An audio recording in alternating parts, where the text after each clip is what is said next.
Well, hello everybody. Good afternoon for anybody who is listening in. The translations are available in French and Italian. And most of our speakers will be speaking English. Some of them will be speaking French. We are in an amazing company today. We've got some of the MEPs who have been with us before and some who are joining us now. During the course of this conference, which is launching the official Trust and Freedom Initiative, which we have been working on for quite a long time. We'll probably have a couple of other MEPs joining in as their schedules are quite tight just before Christmas. But I would just like to thank everybody for being here. Thank very much to all the MEPs that did come here in support of our initiative. And for the guests and speakers as well, this has been quite a journey for us. We've started in February with a thought, and then proceeded to get together 7 citizens from 7 different countries. And these citizens have come together, and we've put forward the initiative which we called Trust and Freedom. And this specific initiative has got main 2 goals, which our lawyers who have worked with us on it will later introduce. But mainly what we want is a freedom of choice, and we do really want to work on the transparency. So I will leave now for the MEPs to speak. And once again, thank you for having us here and being with us. Ladies and gentlemen, many thanks for being here today. My name is Helena Tender. I'm the lawyer who was one of the lawyers who was honored to draft this initiative. I will be addressing the first point of the initiative. Jana will cover the second. Our primary goal is to raise awareness and promote a positive message. So we are not anti-anything. We are not an opposition movement. We are proponents. We support choice, bodily autonomy, transparency, trust, and freedom. And that's why we deliberately, when drafting this initiative, we avoided negative language and these fear-mongering terms, because we are so fed up with them for the last 3 years. They were overused. Our aim is to empower people to understand that their voice matters. Each of us is responsible for our own and our children's decisions. We don't need the governments or international organizations to make choices for us, especially when it comes to sensitive topics like our health and our fundamental human rights, such as freedom of movement and freedom of choice. We are not a political party, a non-profit organization, or even a formal movement. We are just individuals in Europe reaching out to our fellow individuals in Europe, because the power of the individual knows no bounds. Our first point and top priority is to encourage the European Commission to recommend a unified definition of informed consent across Europe. In simple terms, here are the key points of our first request. 1. People should have the right to make their own decisions about everything that concerns them, especially their health care. Informed consent means that the individuals have the right to understand their health situation and choose their treatments for themselves and their children. 2. People should always have the freedom to say yes or no to medical procedures, whether for research or treatment, even in emergencies, and especially in emergencies. No one should be pressured or coerced into accepting something they don't want. 3.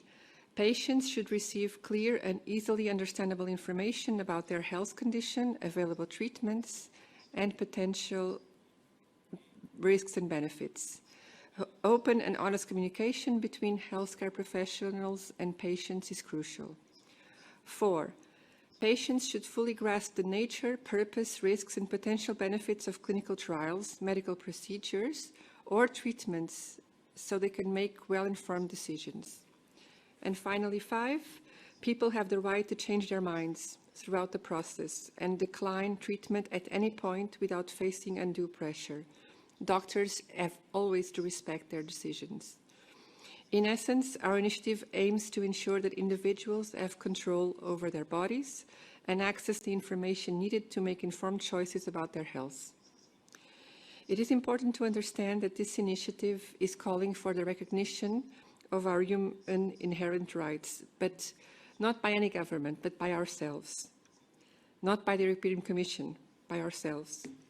Our message today is clear. By signing this initiative, you are reclaiming your voice and asserting your human rights, which are universal, inalienable, indivisible, and interdependent. We don't need a constitution, government, or authorities to grant us these rights. They are ours by virtue of our humanity from birth. So let us show them, let us show ourselves that we are not just 1 million signatures. We are millions of human beings living on this continent who refuse to relinquish our human rights. We take sole responsibility for the decisions that affect us and our children because we trust in ourselves and we are free. Thank you for signing the Trust and Freedom Initiative.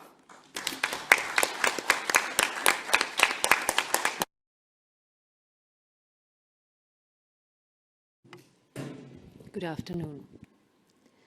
I grew up in a communist Czechoslovakia. So when Europe got finally united again and continued with a deeper integration, I fully embraced and benefited from the European dream.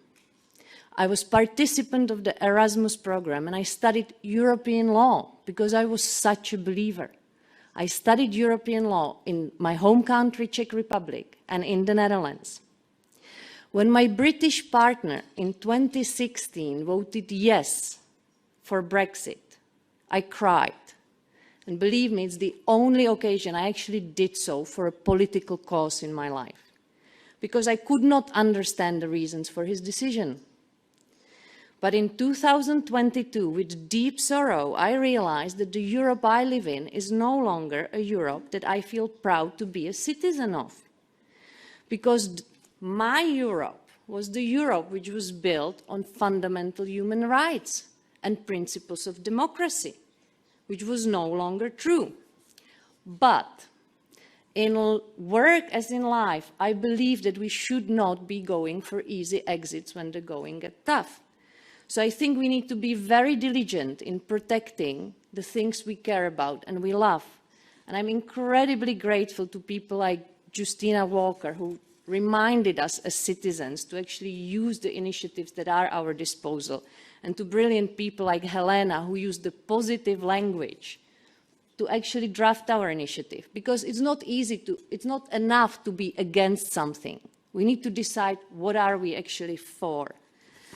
And because of the massive violation of human rights and the principles on which our Europe was built, we have experienced in the last 3 years, I believe that we need to understand how it could possibly happen with accountability and personal liability, and here is where our initiative comes in, how to make sure that it never happens again.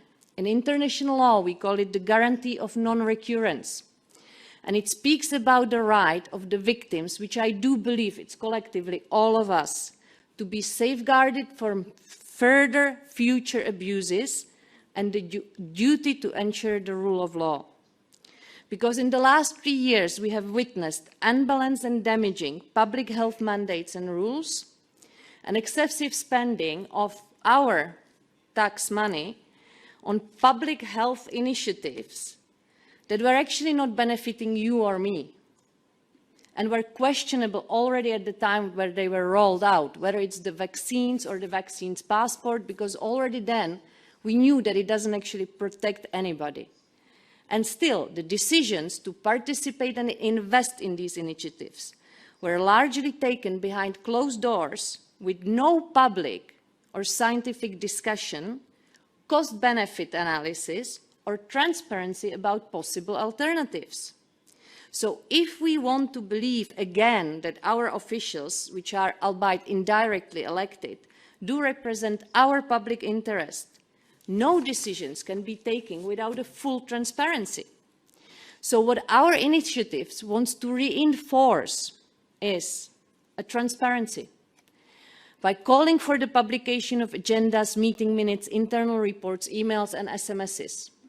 How is it possible that any euro, single euro of European budget would be, any decision would be taken by an SMS directly to representative of the seller without any tenders or without any comparison? Disclosing lobbying activities, which Milan already mentioned as well, by establishing public register of the lobbyist names, right? It's not anonymous, it shouldn't be organizations. Who are the people? Prohibiting secretive meetings. EU officials should not participate alone in secret and secretive meetings because representatives of the citizens should always be present. In May 2023, there was a meeting in Lisbon of Bilderberg Group where 3 high-ranking European officials actually participated in their official capacity. Joseph Borrell, the VP of European Commission, Paolo Gentiloni, the European Commissioner for Economy, and Roberta Metsola, the President of the European Parliament. Nothing about the agenda, meetings, and possible decision was ever made available to the public. Do you think that's right? Number 4, evaluating public interest over private interest. European Union and Europe is about us, is about how we want to live and which fundamental rights and freedom we want to have and respect. And number 5, establishing sanctions for violations. And I believe we need to go back to personal liability and accountability, because it's very easy to take bad decisions and then hide behind official titles and roles and procedures. We need to go back to Helena, Jana, Vicky, and Justina, and anybody else who is deciding and how they are deciding. So let us indeed, in Helena's words, show that we are not just 1 million signatures, but 1 million of Europeans who want to keep respecting our human rights because we trust in ourselves and we are free. So if you, as me and many others, were asking in the last 3 years, what can we do? Here is what you can do. Promise you, it takes you 3 minutes. You sign the initiative and you ask 2 other people in your immediate network who believe and value trust and freedom to do the same. Thank you very much for your attention. Thank you.